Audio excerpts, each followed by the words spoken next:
have a septic system in the New River Valley, things just got a little bit stinkier because as of today, July 1st, 2025, there are some changes that have taken place related to how that septic system is going to be inspected here in the New River Valley and throughout Virginia.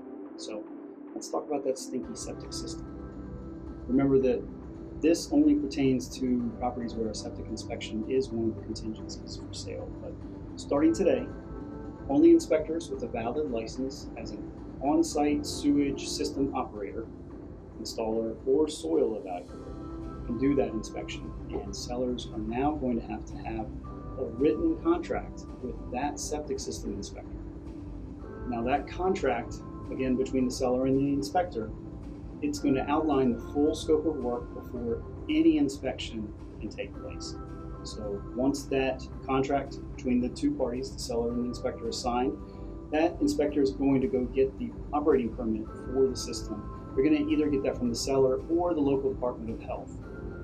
And the reality here is that no inspector is really going to start any inspection of that system until the permit is in hand. So if you are selling or preparing to sell, talk to your agent about how to obtain that permit. So now they've dug up your tank, they've inspected all of the components that were readily accessible. Now what? That inspector is now required to deliver a written contract to the seller within 10 business days of the inspection, and that has to describe the condition of the system. This is different from before, where sellers would, at a minimum, receive a pass-fail. The system appears to be working properly.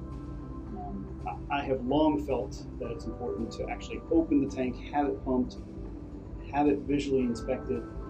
It hasn't been done within the last several months, but now it's going to be mandatory to visually inspect every part of the system that they can.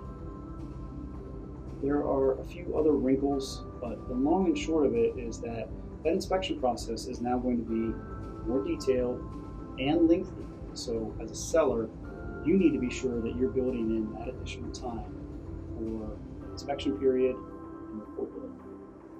Any questions? Want to talk about septic systems? You know where to find me, Jeremy at nestrealty.com.